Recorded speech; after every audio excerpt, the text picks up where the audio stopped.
Oh, what a hectic week it has been. It's probably been about a week and a half, almost 2 weeks since I've uploaded a video. I know you guys have seen this entire yard before, but it was my last yard of the day, and I figured I would just update you guys on how it's been going for me. Usually mid-July and through August, I bump a lot of my lawns to bi-weekly. They just die out, they stop growing, some of them turn brown. That hasn't happened at all this year. I skipped 2 lawns last week and 2 so far this week, different lawns, and it's the only lawns I have skipped all season, so I'm not complaining by any means. It has just been a great season as far as mowing grass goes. I just haven't lost all the revenue that I lost last year. Like in that 9+ week drought we had last year, I lost over 18 grand, easy. So it was just it was just hell last year. So this year's definitely made up for it. But I've gone through quite a bit of obstacles. There has been a lot of lawns are growing like crazy, and I'm mowing what I can. I'm finding out that the walker does not like wet grass. It clogs up a lot. It definitely can become quite a pain at certain times. When the grass is nice and dry, I can't live without that walker anymore. I absolutely love it, and I love the fact that I don't have a big blower system hanging off the side of it. That's one of the best things. I can still bag, but I don't have that big blower system with the big tube coming up the side, like on the Tiger Cat, which this week I just finally put the bagging system back on the Tiger Cat for fall. There's a bunch of yards where I have a lot of leaves falling already, so you'll see that here in a minute. But the other thing that I really like, the walker does bag great. It does a really good job at it, but my Tiger Cat will bag much better, hands down. I can bag wet grass with the Tiger Cat. I can fly with the Tiger Cat, and it still bags perfectly fine. Doesn't clog, doesn't leave any grass laying, nothing. With the walker, if you go too fast, it'll either leave grass laying or it doesn't shoot it all up through. Even with the 10.5-inch upgrade blower system that you guys know I put on there a few months back, and it'll clog. If you go too fast, it will definitely clog up. So that being said, I would much rather, when I'm doing serious bagging, I would much rather have my Tiger Cat with a bagging system. Now, I haven't had a chance to bag too many leaves with it, so I'm really curious about that. I'm excited to see what that will do, and that will definitely be in future videos, and that mower is definitely on my agenda this year for some fall cleanup. So we'll see. You guys know I like to use those big Terra King bags hanging off the back of my Tiger Cat, which I can't do that with the walker. I was thinking about it, and I could probably put the bag over the hole with the door open. The problem is, once that bag fills up and gets heavy, it's gonna tug on that upper door that's sitting on top of the hopper. And I could end up ripping that door, the hinges right off, whereas I don't have to worry about that with the Tiger Cat. If you're not sure what I'm talking about, you'll see it in some videos coming up, I'm sure, or you can go back and look at last year's videos and you will see exactly what I mean with using the Terra King bags off the back of the Tiger Cat. But so that pretty much takes care of that and how that's been going. Everything else is running great. I finally sold the Turf Tiger. People were just calling me, offering me crazy lowball offers, and I just got sick of it. I was telling them I'd rather leave it sit and rot away before I give it away. I had just done too much work for that. I finally found a guy that, you know, really appreciated what I'd done to it. He understood, and he came and swooped it right up. So that definitely worked out great. So that's one less thing to worry about. The dually was down for a few days last week. I was pulling my trailer with the GMC. What had happened with that is, I don't know how many of you guys watching have reservations near near where you live, the Indian reservations, but it's big around here, and they sell a lot of gas, and most people know, do not buy your gas there.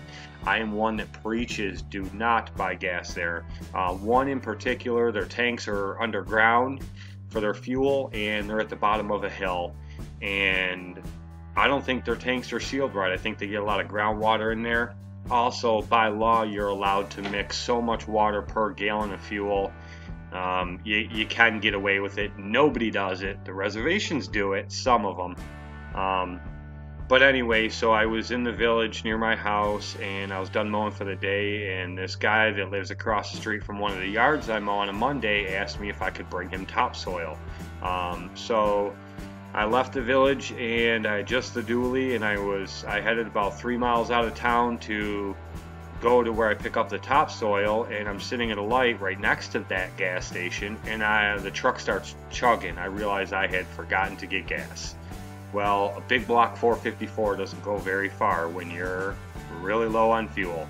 So I made the turn, I went up to that gas station knowing I don't like to get gas there, and I put just a few bucks in to get me through what I had to get through. I went and picked up the topsoil, I delivered the topsoil, went home, maybe 10 miles total, and the next morning I woke up, hooked the trailer up, and headed out to go mowing. I made it about a mile from my house, and my truck was done, just done. Couldn't keep it running for nothing. I end up, all 8 spark plugs were fouled out. I did the cap and rotor, which it needed it anyway. And I changed all the plugs and wires, changed the oil which it needed. So then I got to the fuel system, and I dumped some K100 in there thinking it would clear it up. It definitely did not help. So I ended up siphoning 16 gallons of gas out of that 33-gallon tank, and I put fresh gas in it with K100, mixed it very strong.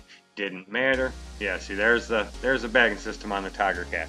Anyway, put that in. It still didn't help it out. I ended up pulling the fuel pump out of the truck, and I pulled the fuel filter off the truck. I dumped them both out into a clear mason jar. Within a half hour, you could draw a line like a Sharpie. You could see the separation of water to fuel that much. This stuff completely screwed up my truck.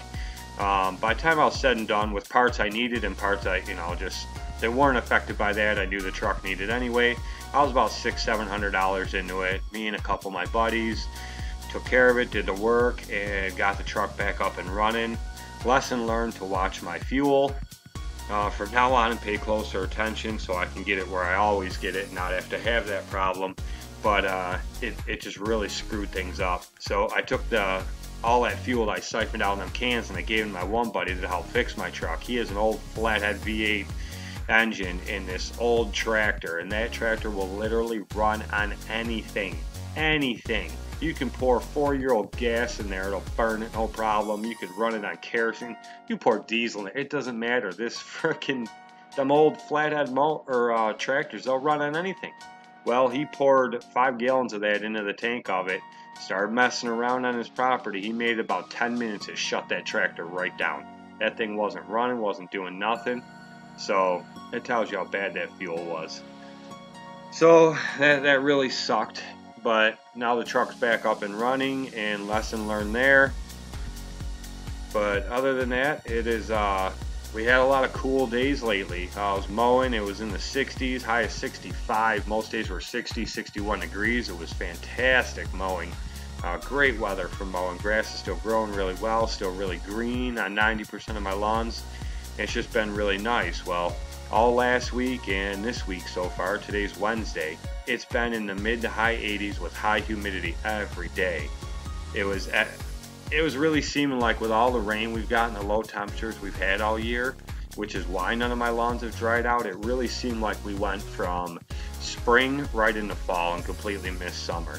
But now it seems like summer's popped right back up, so I don't know. I guess we'll see. I was predicting that we would end up having an early winter because of all that, because of the way the weather has been, but maybe I'm wrong, and maybe it's going to hold off for a while longer. I guess we'll just see.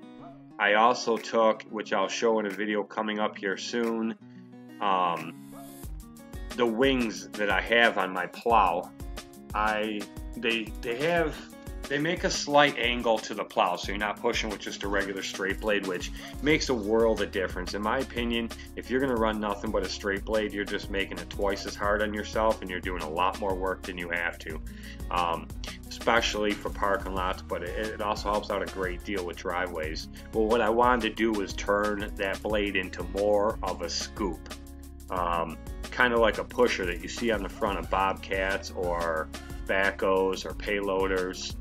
You know, I'm sure you guys get the idea. But I didn't want it an exact scoop, so it was an exact 90 degrees coming off the ends of the plow. So I thought about it for a while, and I wasn't going to put plates on because I wanted to take them off if need be. So what I did was I took my wings that I had on there, and I measured in about 9 inches, and I cut them. And then I turned each end into about a 30-degree angle, maybe a little more of an angle than that, and then I re-welded them back together. Then I welded across the back to brace them.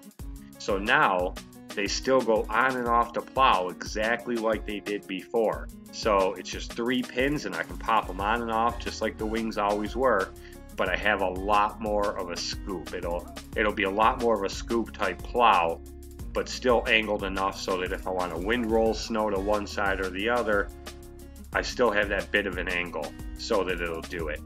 I'll be showing all that in upcoming videos, so that's more stuff that you guys can look forward to. You'll see.